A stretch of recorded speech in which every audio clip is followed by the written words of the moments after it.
We acknowledge the traditional owners of country throughout Australia and recognise their continuing connection to land, waters and culture. We pay our respects to their elders past, present and emerging. This is Cheryl from Djadja country.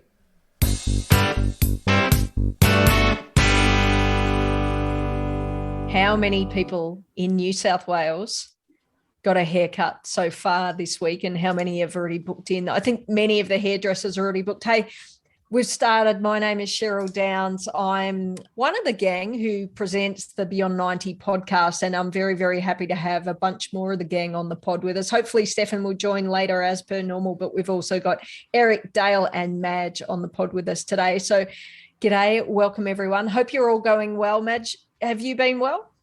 Yeah, it's been really good. So we've had some good football going on up here at semi-finals and Nplw. So got out to that on the weekend, which is always a good time.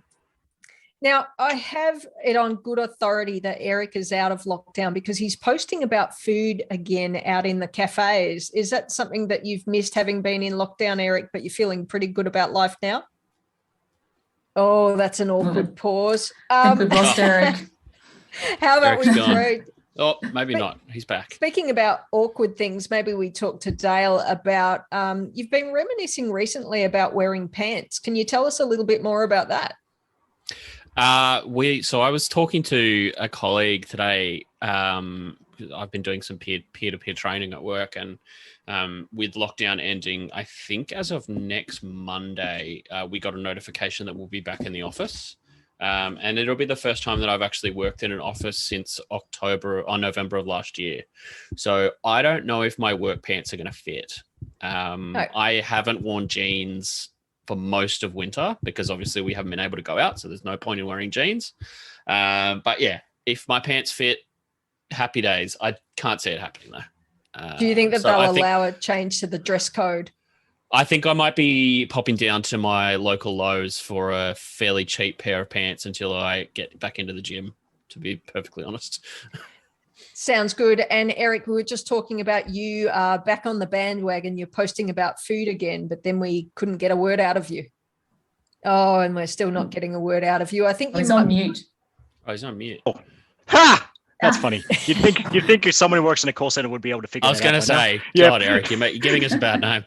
Yes. So I'm back on, posting food. I'm enjoying sitting. I am enjoying sitting, going to places and eating by myself. So really, once football comes back, I'm back to normal. So. Good to hear that things are going back to normal. A bit of a change up at the moment, I think. Instead of just calling us episode 65 and some random thing that we say, I thought maybe we could have a bit of a history lesson and talk about episode 65 in the context of who has the cap number 65.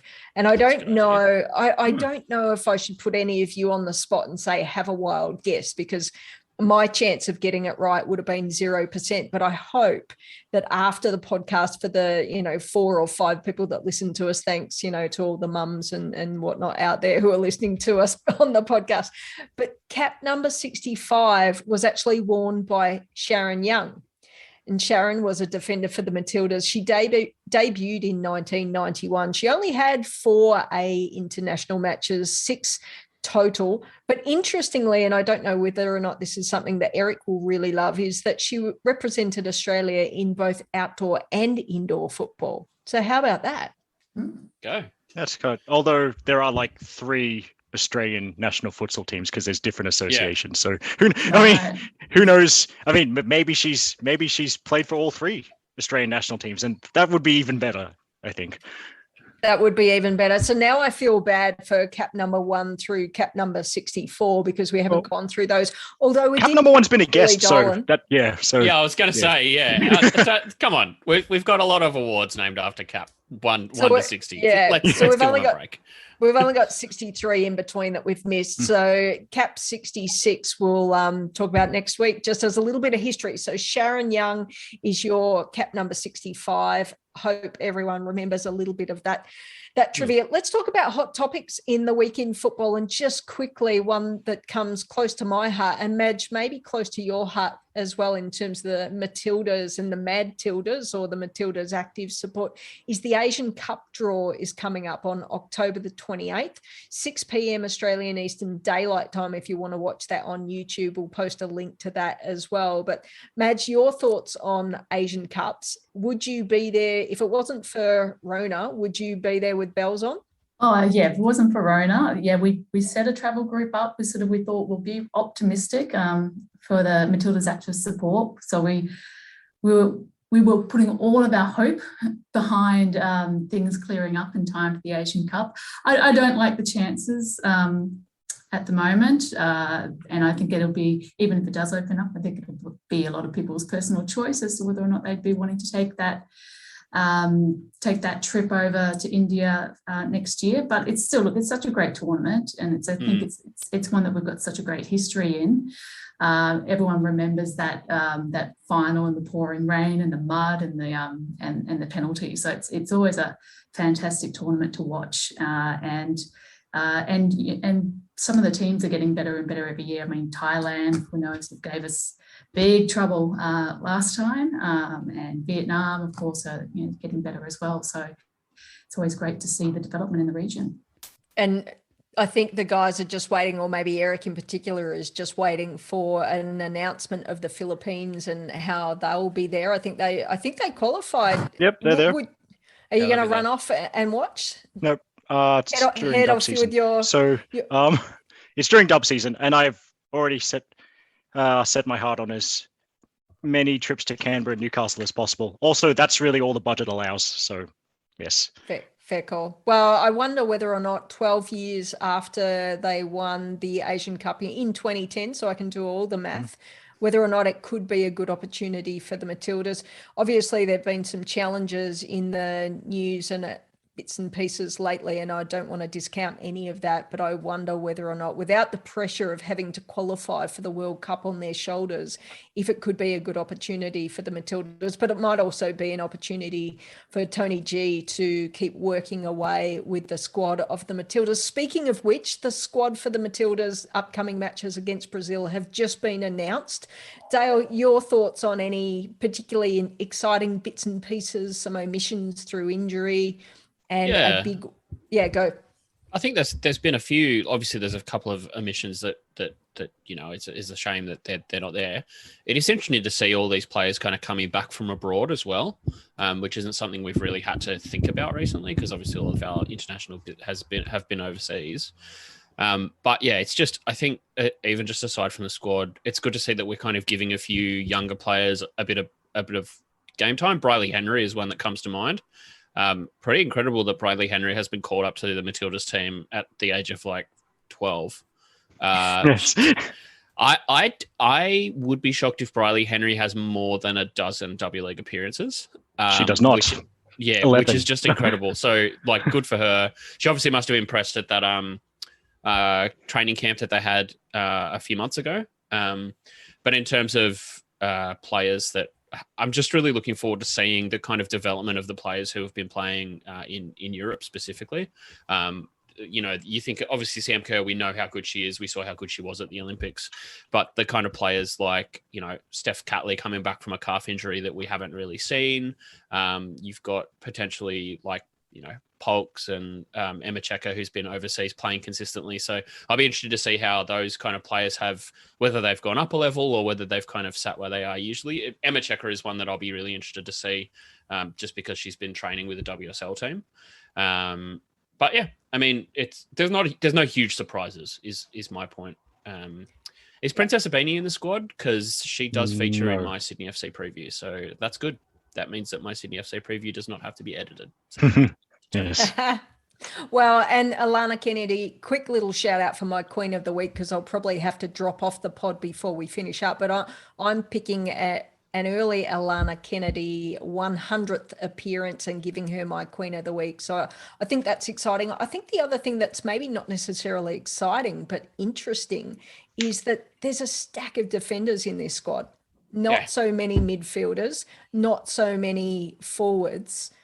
Is that because of where we've been sitting in in football lately. And I just did an analysis of the 12 games which the Matildas have played so far in 2021. So they'll play some more. We've got these 2 matches coming up, and then we'll have a couple more in theory in December. But of the 12 matches that we've played, 30 goals have been scored against us at a rate of 2.5. There've only been 2 clean sheets. So one was against Sweden in the lead up in one of the friendlies, and then against the US, it was a clean sheet as well. So defensively, we have been under the radar a little bit, but also if you look at it from a scoring perspective, there were 5 games of those 12 where we didn't score. Now, admittedly, we played a hell of a lot of tough teams, but is that your thought? And I don't know who wants to take this question, or if anyone, from a defensive perspective, what would we be hoping to achieve against Brazil, who are such a fluid, dynamic team at their best? What could we see? I mean, I think it's, I thought it was interesting against Ireland that I thought we would get a little bit more variety in the players that were getting tested in that game. And we still had I think the Polkinghorne, Catley, but yeah, it wasn't, there were a lot of defenders in that squad as well, but it was still a fairly traditional lineup that started that game. So I would like to see a few of the players actually get a little bit more game time against Brazil. But I mean, I guess a lot of it's even just Tony getting players into the camps, seeing who adjusts well in that environment before necessarily, giving them loads of game time. But it would be good to see a few of those younger players get a little bit more time than they have to date. And I think we've only won 2 of those 12 matches as well. There must have been at least 2 draws. So at what point do we put the wishes of Tony G to get more players out on the pitch for the cycle of football, which is important? So usually a 4-year cycle, but probably at the moment it's it's still 4 years to the next World Cup, but it's been a bit squished and compressed with different tournaments moving out, versus getting some wins on the board and making sure that we're building that confidence or keeping a level of confidence. And I think being a home games as well, I think there'll be a lot of pressure to get some results in front of the home crowds. So yeah, even though I really do want to see some new blood get a little bit more time, which is why I was probably extra surprised that it didn't happen as much in the Ireland game. So, but yeah, I think there'll be a lot of pressure to put out a strong team, a recognisable team against Brazil for the home fans after it being so long since we've had a home game as well. Dale, can I throw to you for a conversation around the golden generation, given how Alanna Kennedy, touch wood, if she gets to that 100-game milestone, that she becomes one of 11 players who have reached that 100 space. But when we look at the current players, there are 5 active players right now who are in that 100 cap space. I mean, as you say, I would say that this is as close to a golden generation as we will probably see. Like, we're really in win now territory, I think, between now and 2020 and the 2024 Olympics. I think this is the window. And I think that I've been a little bit hesitant to, say that up until recently. But I don't think that there's any embarrassment in saying that, like, we need to kind of hit the go button and start winning things. But in saying that, I think it's hard to also discount the kind of years of, Cheryl Salisbury and the Sally Shipard and those kind of era of players. Even the Diane Allegiches and that kind of like early to mid 2000s, when we were not necessarily one of the best in the world, but we were definitely punching above our weight. And I think that was not necessarily a golden generation, but definitely a very recognizable one. But in terms of whether this is a golden generation, I think that if the Matilda's going to win a World Cup, it's going to be the next one. Put it that way. I think that we've got literally one of the best players in the world as the captain, and we've got a couple who are probably still within the top 50. If we can put it all together, there's no reason that this can't be go down in history as the golden generation. I don't think that's really questionable at this point. But you're only as good a generation as the trophies you win, I think. Because if you think about if you kind of take the converse of the men's golden generation of kind of the 2000 and kind of same kind of time of the early 2000s, like late 90, kind of 97 through to probably 2010, those years. Like those teams like 97 obviously failed to qualify for the World Cup. We won't talk about that. 2001 lost in Uruguay. 2005 obviously qualified for the World Cup for the first time in a long time. But like at the end of the day, that team didn't win anything. Didn't win an Asian Cup. Didn't go any further than it could have. rubbing it in there, Dale. Yeah, didn't win any tournaments until like any major tournaments until the 2015 Asian Cup. So, and that was a team that didn't feature one of the best players for the Socceroos to come in the following years in Aaron Moy. Instead, we took Terry Antonis. But the teams are defined by the tournaments that they win. And if you think about the 2010 Asian Cup that the women won, like that was. I mean, there were some names in there that are still in the team now, which is crazy to think about because that was nearly 12 years ago. But as I said, if this team comes up empty-handed, whether it's at this Asian Cup or at the next World Cup or the Olympics, it doesn't matter. They don't write pictures on the scoreboard. It doesn't matter how good you played. If you don't have those W's in the column, then are you ever going to be the golden generation? What a pep talk. Thanks very much for that, Dale. Maybe let's throw to Eric now as well. Sammy Kerr is 2 goals away from equaling the Australian goal scoring record, which currently Tim Cahill holds. What are your thoughts that could be achieved against Brazil across the next 2 games or in 2021 in general? So what, we're expecting 2 more games in November against the United States. Is that correct? I think so. My memory is. So. Yeah. Okay. Mm-hmm. So hopefully. So, I mean, chances, especially with home field advantage, the chances are decent of her getting to 50 before the end of the year. And if not, surely it's happening at next year's Asian Cup. But imagine if she got the double on Alanna Kennedy's 100th game. Wouldn't that be something? Fairy tales. I like it. Yes. So, I mean, can Michael produce us some graphics just in case, please? Speaking of Michael, he must be very busy almost having a baby. Yeah. So shout out to Mick, who does all of our graphics, who's taking a little bit of a step back at the moment so he can have a bub, which he's allowed us at the Beyond 90 crew to name. I don't know if he's told Steph, his wife, that yet, but yeah, we're allowed to give that baby a name. So shout out for any particular names that anyone thinks that we should throw in there. Talking about fairy tales as well, there's a number of new people on the roster as well. And Eric, I don't know, maybe if you want to have your thoughts about not just Briley Henry, but Claire Wheeler's had a cap recently, Charlie Grant, Angie Beard. What does it look like for you right now with the new players that are coming through? And I don't know, maybe even throw out there, who do you think, not who do you want, but who do you think might be the next cap? The next new cap debut? Ooh. See, that's a great question. It's a great question. I feel like, I mean, you never know. I'd be nicely surprised if Briley Henry got capped in one of the next 2 games. I just think this kind of looked like one of those things where a promising player gets this kind of opportunity just for the experience of being in a squad. But hey, you never know. If she tears down the house in training, Tony Gustafsson will give her a debut. So who else is uncapped? Well, everyone else has one. At least. I've got one. Jamil Rankin? Yeah, Jamil Rankin. Yeah. Okay. Yeah. Love to see her get a go. Particularly given that we're talking about defenders at the moment. And yeah, what better way than to throw a defender in there to see how it works? And she's exactly the sort of prototype that I think has the potential to become a top class international player as well. Yeah.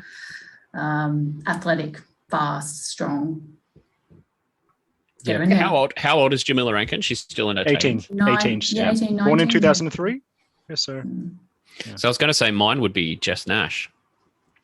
Because, I mean, she's only, 16 now. So just turned 17. Just turned 17. So give her a bit of time to build into her body, for want of a word. Mm-hmm. We've got like Polks is in the early 30s. Alanna Kennedy's not far off. She's roughly my age. So like these players are going to be coming into their kind of twilight of their international career, and we don't really have any like young pre kind of 20 defenders that are really pushing the house, like really pushing the wall down to get into get in. So I think that would be one that I'd probably look at. Give her a couple more years in the dub. before we send her off overseas. But yeah, I don't think her time is far off. I really don't. Yeah, it won't be too long. I think she'll get that debut cap while she's still a teenager. Yeah. All right. One more tough question on the matches that are coming up. Swede versus Swede. Which Swede is going to come out on top of this one? Madge, I'll let you go first. And sorry for people listening or watching the show right now, Swede versus Swede is a reference to Tony Gustafsson, who's our coach, and then Pia Sundhage, who is the coach of Brazil.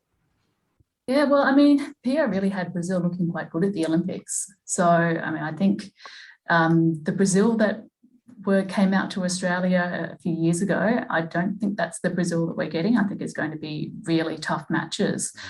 But, you know, look, I've got to put the faith behind Tony. It is time for us to get those wins on the board and perform for the home fans. So I think there's going to be a lot of extra motivation for Tony to get up in this one. Do you have a score prediction? And then we'll throw to Dale and Eric as well. I think there's going to be goals. Let's go 4-3 Australia. Okay, locked in. Dale? I think 2-2 for the first game. And then I think we'll see. I think the second game is going to be a bit of a lottery. But actually, you know what? No, 2-1 to Australia. I'm a little bit underwhelmed with the side that Brazil have picked, but you can only beat what's in front of you. Eric, your turn. 1-1 in the first game, 2-1 to Australia in the second game. Ooh, and I don't know if I should throw anything out there at all, but I kind of feel that there might be less playing in the first match than the second match. Mm-hmm. I'd like to see Tony put out the best 11 to the best starting 11 that he can. I can't even speak right now, but I am excited for the match. Just very emotional about the starting 11. It's going to be in our time zone. We've got a pretty good record with Brazil. That's not to say that will continue because so many things change. But look, I'm excited to see it happen. So bring it on. Let's move on to signings of the week. And the one big signing that's come up, and I don't know if anyone wants to go into this in more detail. I'm going to throw it to Dale, actually, because you're kind of like the goalkeeping expert in our team. Lily Offeld going to the Wellington Phoenix. And their first announcement, right? Which is great. I didn't think that she would be their first signing, but I did think that she would be one of them. I am really excited to see her play again. She's she's an interesting kind of goalkeeper. She's very technically gifted. She kicks the ball a long way, which has a very special place in my heart. But yeah, it's a good signing. It's good to build up from the back. If they make a signing every week, they'll have almost the whole team by the start of the league. They've started with a goalkeeper, coaches, and now they've got coaches. Exactly. Now they've got a goalkeeper. Now next week they sign, let's say, 3 defenders. Just keep building it up. You know, you got to build from the back. I think that she's I wouldn't call her a young goalkeeper, I wouldn't call her a young player in terms of the W League, but you know, really good signing. Good. Whether she's going to be their start or whether they go and get another New Zealand goalkeeper who is currently out of contract at the moment, remains to be seen. I was going to say, actually, in the friendly space, haven't New Zealand got a big match against Canada? They play Canada at, I think it's BC Place, but I'm not sure. Very nice. Great ground too. Great ground. All right. Cool. Let's go around the world. But before we go too far, let's just stay in Queensland and talk about NPLW semi-finals match. Yes, into the semi-finals. So Saturday night, Queensland Lions just kept on rolling. So they beat fourth placed East 5-0. So Marielle Ecker got on the scoreboard, Amy Gunston, Misha Westland, who's going to City, got on the scoreboard as well. And of course, Shay Connors picked up a couple of goals as well. I only caught a little bit of that game, but I think the best game was the second one. Kapalaba went down to the Gold Coast to take on Gold Coast United. They came from behind after Gold Coast went ahead on a penalty that Isabella Habuda put away. But then Whitney Knight and Amber Sims I mean, Gold Coast really dominated the first half. They probably really should have gotten a few more goals put away, but Capalaba really perked up. It was really, really great to see Larissa Crummer did actually come on later in the game, and the game noticeably turned when her pace came into the game, and Capalaba really took control and came back for the 2-1 win. So that means next Saturday at Perry Park, the home football in Queensland, it'll be the Lions versus Capalaba for the grand final and the championship.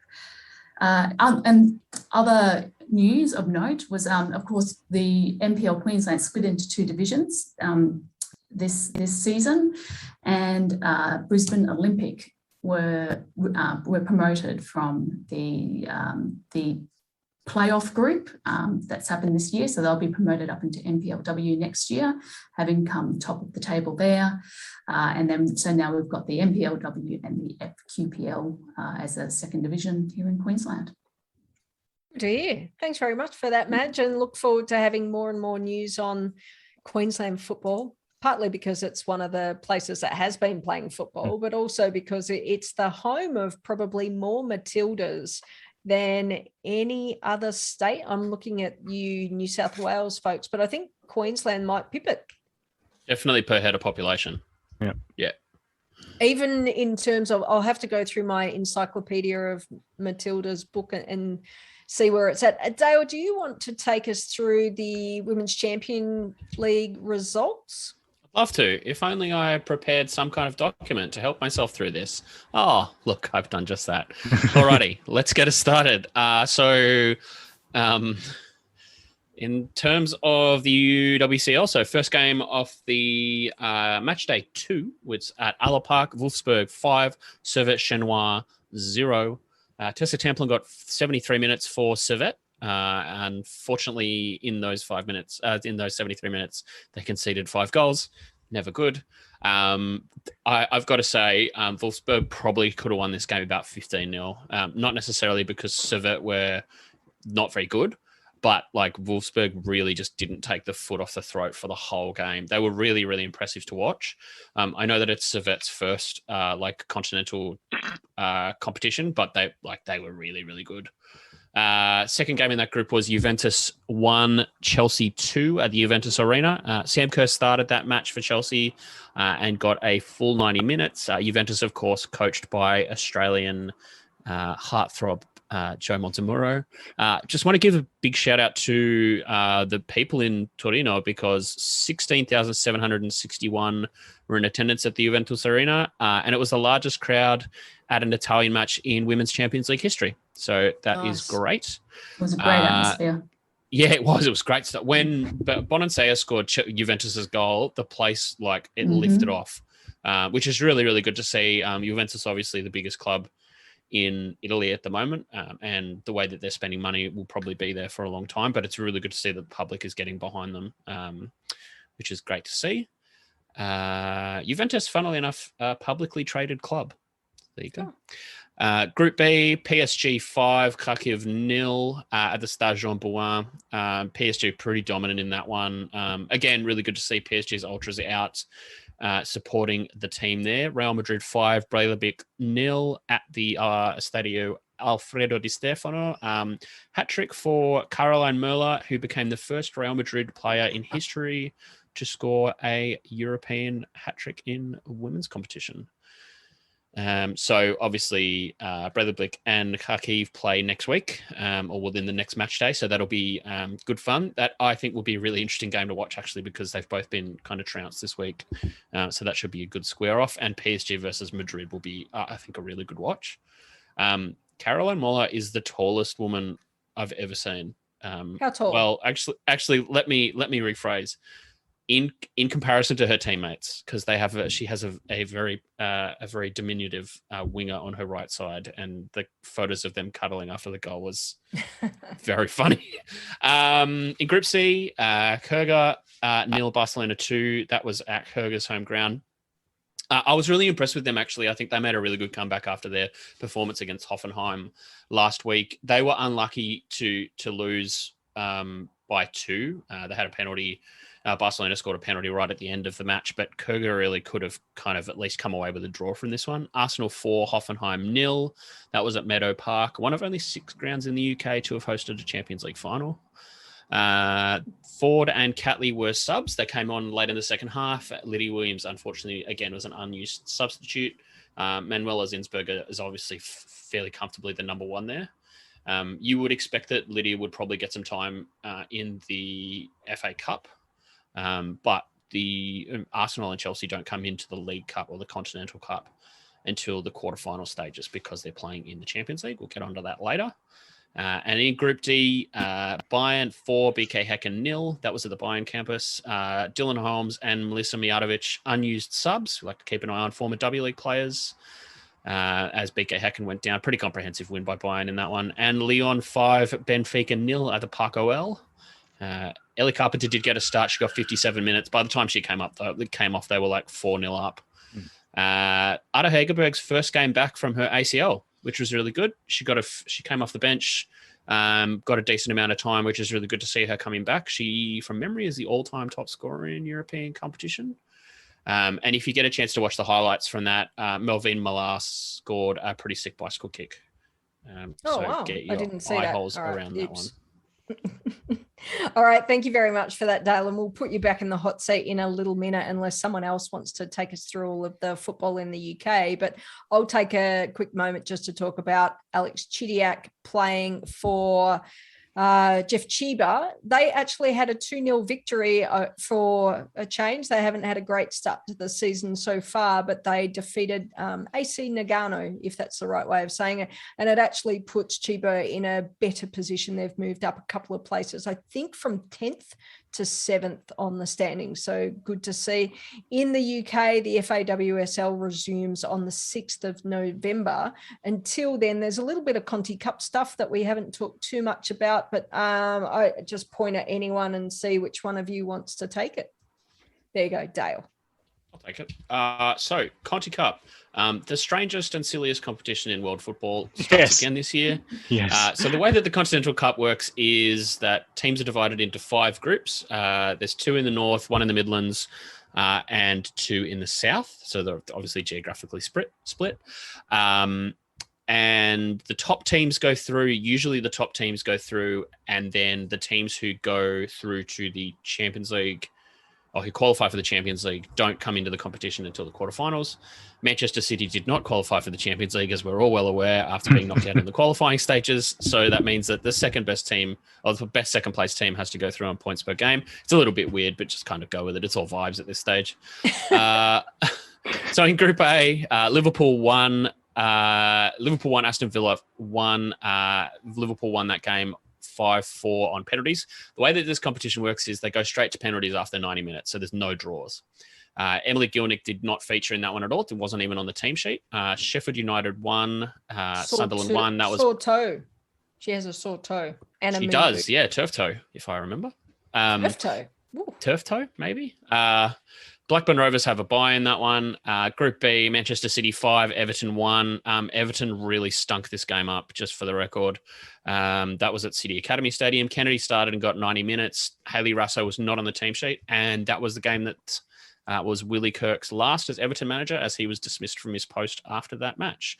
Kind of writing was really on the wall when the women's football director, who is the son of the owner of the club, tweeted unacceptable after they got beaten last time 5-0 by City.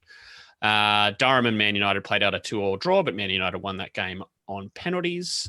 Tottenham Hotspur 1, Charlton Athletic 0 at the Hive. Tang Jiali became the first Chinese scorer in English women's football.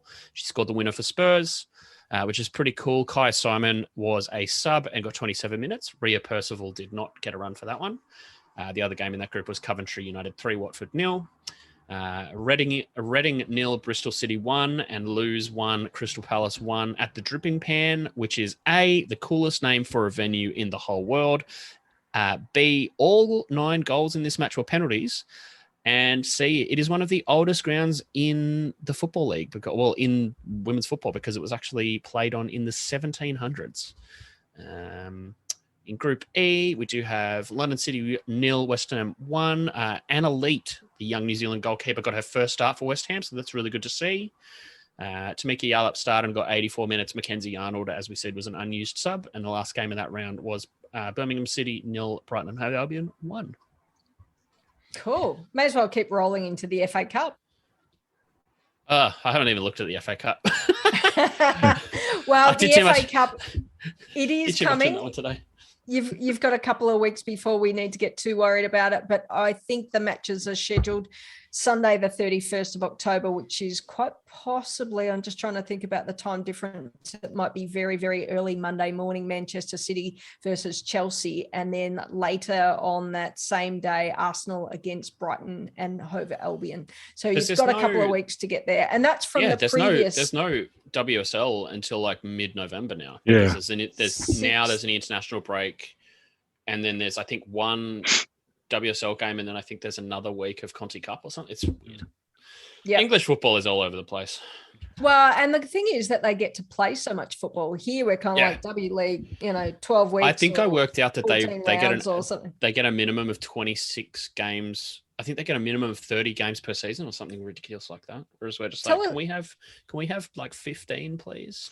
Hey, can we welcome Steffen to the podcast and ask him what's turf toe, Steffen? Geez, no idea. Is that where you stub your big toe in the turf? That's what I'm thinking. It's turf toe. It's bruising of the underneath of the big toe. It's a very common injury for players that play a lot on. Actually, no, it's a sprain of the main joint of the big toe.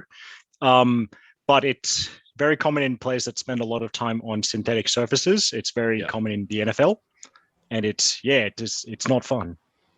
Okay. Turf toe sucks. Right. It's awful. Yeah. Don't have it. Madge, I knew that. Not sure about you, mate, but I mean, no clue whatsoever. All right, let me go quickly through a couple of other bits of football at the moment, and then I'm going to jump off the pod and leave you in the capable hands of all of these people. But in the Scottish Women's Premier League, we had Celtic, Jacinda Galabata-Rachichi had a 2-2 draw against Spartans. That leaves Celtic in third position at the moment. Traditionally, they've been sort of in the second kind of realm. It seems to be a pretty stable competition. And then in second position is actually Glasgow City, who tend to be in first position. But anyway, let's leave it at that. Aoife Colville did not score a goal as she usually does. So often they had a 1-1 draw against the first place Rangers. So it was actually a really big match. Moving on to Europe, Lyon versus Montpellier, which is the battle of the Aussies, really, when you think about it. So Ellie Carpenter starring for Lyon. They had a 5-0 victory over 8th place Mary Fowler's Montpellier. So probably not a real duel so much as, Lyon just barging through again and trying to get their chances back. In Italy, there was no game for Lazio this week, but there was one catch-up match, and Pomigliano actually featured in that. They had a 1-0 defeat against Sampdoria. Yeah. Anyway, and they now have a break until the 30th of October. And my dog's going nuts in the background. In the Netherlands, Amy Harrison's PSV were defeated 2-1 against Feyenoord. And that leaves us to throw over to Steffen. Good luck, Steffen. Thank you. Thanks, Cheryl. So I'm doing the Nordic wrap, and yes, and apparently big news. Someone we all know and love is back to playing. Yeah, it was a really good moment. I was watching that game. That was the game in Norway between LSK Kvinner and Carly Rosbacken's team, and 9th placed Stabæk. And Carly got back onto the park for the last 10 minutes or so. Really nice moment. She got warmly applauded by the rest of her teammates as she came on. So that was a really nice thing to see. And she was happy afterwards with how everything went. So they had a good win, a 3-1 away win. And she pretty much got on the plane straight after the game, I think, to come to Australia for the games this weekend. So that's all right. 10 minutes. She's ready to play senior international football now. I expect to see her in the starting lineup on Saturday. Yeah, she was very satisfied after it. She said she came through it well. Just a bit of the match fitness, but otherwise was happy with her time. So that was really nice to see. And in the other game that features Aussies, unfortunately, Nicola Orgill's still not playing, but Klepp lost 3-0 at home against second placed Rosenborg. And there's no games then in Norway for the international break until the 7th of November. Is that the same for the other Nordic comps? Or? Yeah, I think they've all got a bit of a break now. Break's a bit longer for some than others. Like in Sweden, they have one less week of a break. But I'll continue on to Sweden. So trophies, yes. Trophies, yes. Yeah.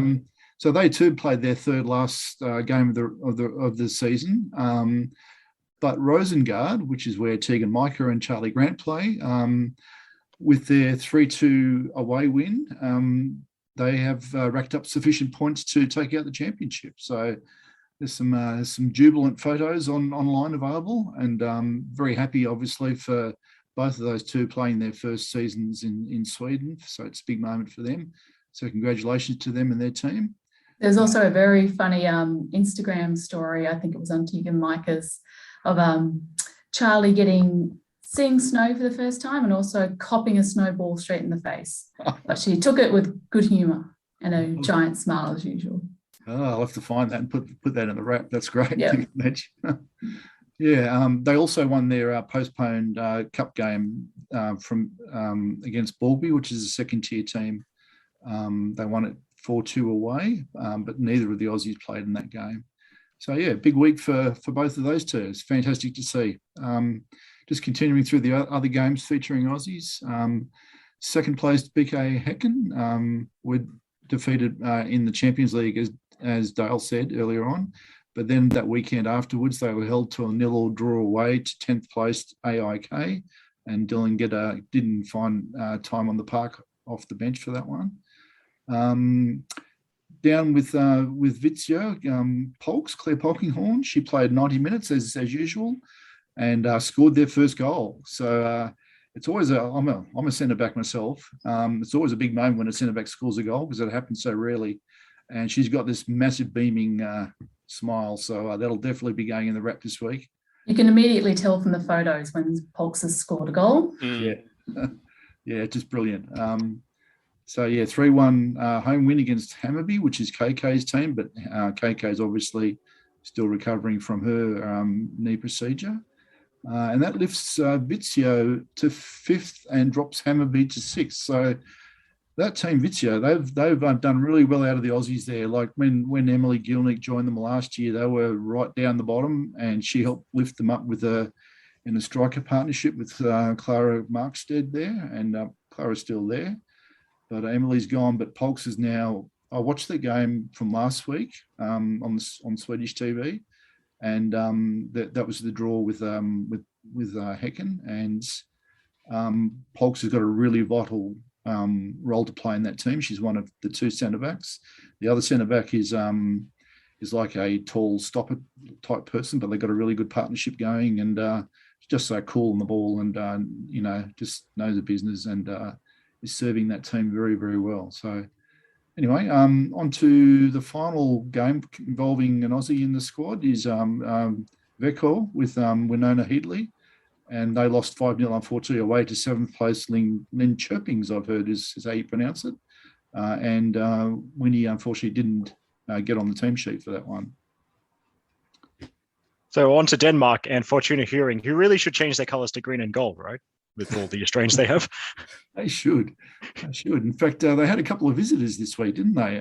They did. Even more Aussies. Yeah, that's right. Kyra Cooney-Cross and who was the other one? Remy Steempson. Remy was Steempson. There. Yeah, Sydney FC put out a post about those two being there. So yeah, Aussie everywhere. And they had a 2-2 draw away to 5th place North Zealand this week.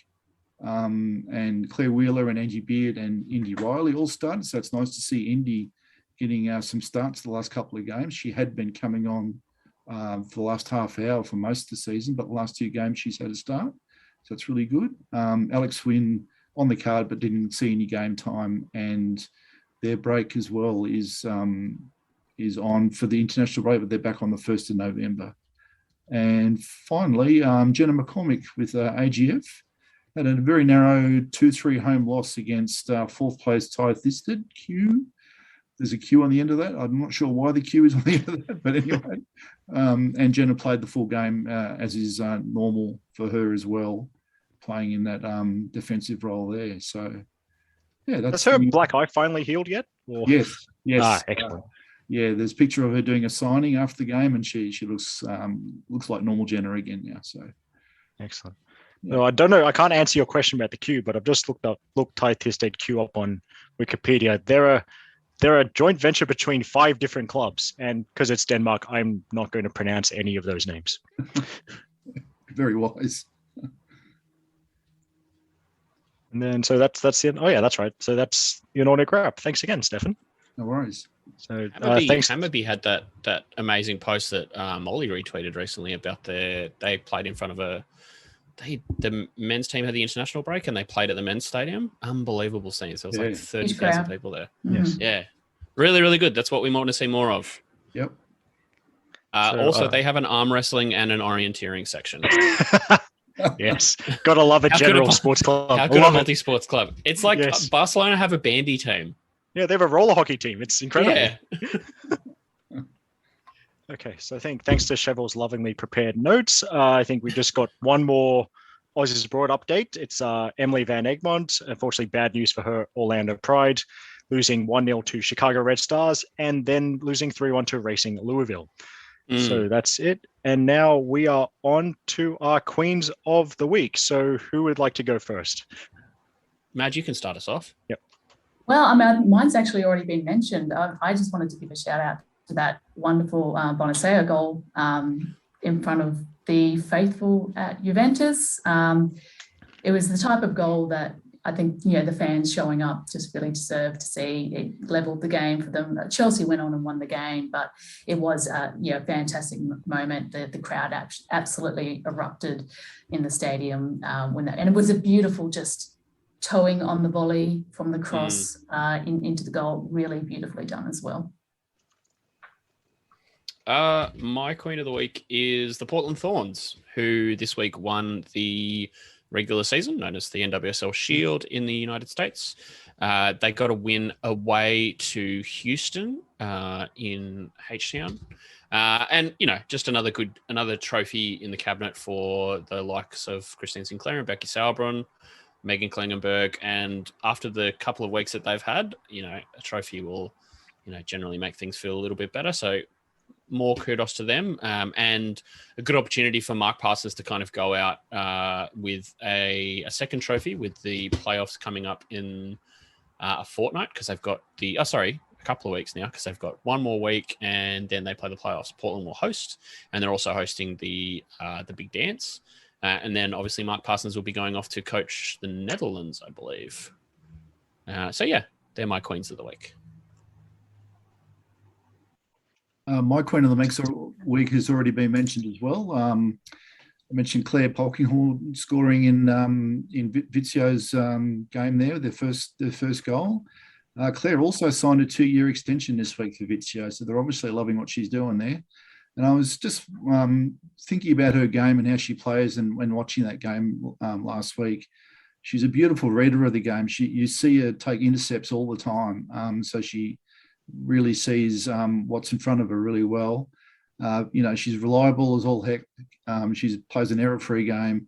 And I think the thing that impresses me most about Polks is that she knows her own limitations and plays really well to them. So that allows her to play in a very error-free style, and that with her professionalism allows her to be influential in basically whatever league she plays in, I think.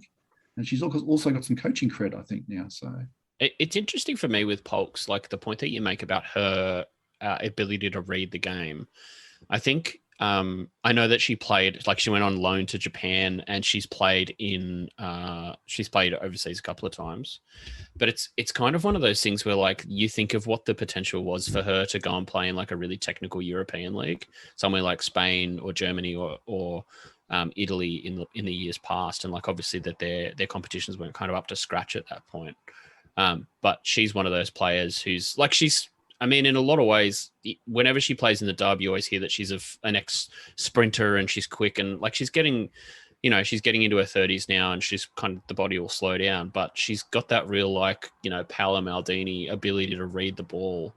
And I think she's one that we'll look back on and obviously enjoy what we've watched, but you can always think of like what could have been with a player like her. because as you say, the way that she reads the game is just, I don't think you can teach that. Yeah. One of my favourite goals of all time was when she came out of the back line and basically just stomped on Jess Fishlock when Brisbane were playing City. Oh, that one, yes. Stomped on Jess Fishlock, then just hoofed the ball down the field, and a very technical and directed hoof down to Alanna Kennedy, who put the ball away. It was an absolutely brilliant goal, one of my favourite ever. Looking forward to more of that from Alanna Kennedy this season, hopefully. Yes. Just on Alanna Kennedy, I think I'm looking forward. She kind of like what happened to her at Sydney FC last season, so I'm looking forward to her harnessing the anger of being a benchwarmer last season and just like hitting double figures for Canberra. So I think she can do it. Canberra have like 8 players at the moment, so I don't know if there's going to be any benchwarmers. Yes. Okay. So just yes. Oh, by the way, I think was that the game you're referring to, Madge, where she set up the first goal, stomped on Jess Fishlock. I think she also, the final action of the game was her smashing Alanna Kennedy in header. And then the final was like, you could see it coming from about a mile away. Kennedy didn't, but Polks just trampled Alanna Kennedy, then the final whistle blew and she basically celebrated the win on top of her, if I remember correctly. It rings a bit of a bell. Yes. I may have been too busy celebrating. But Polks was also involved in that famous wall against Sydney FC. Yes. There's a lot to celebrate with this player. And also the great photo of her and Lena Karmas. Lena was incredulous about something and Polks just giving one of her come on, get real pictures. One of my favourite photos as well. Yeah. Okay, so I think Cheryl already covered her queen, but just to recap, it's a Queen of the Week in advance for Alanna Kennedy, who set to receive her 100th cap against Brazil. And as usual, I have multiple Queens of the Week. I missed out on ranting about this last week, so I'm going to do it this week. I love a homecoming story and Western Sydney Wanderers, the signing of one of my favourite players, Blacktown's own Ashlie Crofts, who plays NPL football in the same complex as the Wanderers headquarters for Blacktown Spartans. So she is literally the girl next door. I absolutely love it. And I've already added a red and black jersey to my shopping list. And my other queen is Republic of Ireland under-17 international Joy Ralph, who scored a 91st minute winner in last week's European Championship qualifier against Norway, which meant Ireland won their qualifying group and are through to the next stage. Woo! That's what we like to see. Yes. Okay, so speaking of on the topic of futsal players who you happen to like, who was the last futsal player to play for Australia? You can think of. If you're not making that gender specific, Tom Rogic. Yeah. Have there been any Matildas recently who have played both? The issue is, as I think I kind of hinted at earlier, there's no women's national futsal team that's accredited by the national the national federation that's accredited with FIFA. That makes sense. Yeah. Okay. So there's no women's equivalent of the futsal Roos. So I know Caitlin Jarvie has played for us. Not she's a Matilda, of course, not, but she's played for Australia in something in futsal, but not really know what it was. There was green and gold there. That's all I remember. But yeah, I'm not sure. I do know Katrina. The closest to this, I think, is Katrina Gorry has represented Queensland at a futsal national championships. I know LMS Antonio played futsal. Yes, she has. At like Victoria state level as well. She has, yes. One for the research bank. Put that on the list. And fun fact about that Queensland state futsal team Katrina Gorry was on, she was teammates with Rebecca Stott. Okay. One who got away. Yeah, that's let's not talk about that anymore. New Zealand stealing something back for once. Yes. Okay, so I think that's it. So all that's left is to wrap up. Thanks so much to you, Madge, Dale, and Steffen, and of course thanks to Cheryl for organizing all of this first, and then taking the risk with giving me the hosting range at the end. But I think we got away with it this week. So thanks to all of you listening, and we'll see you next time. Cheers. See you guys. Bye.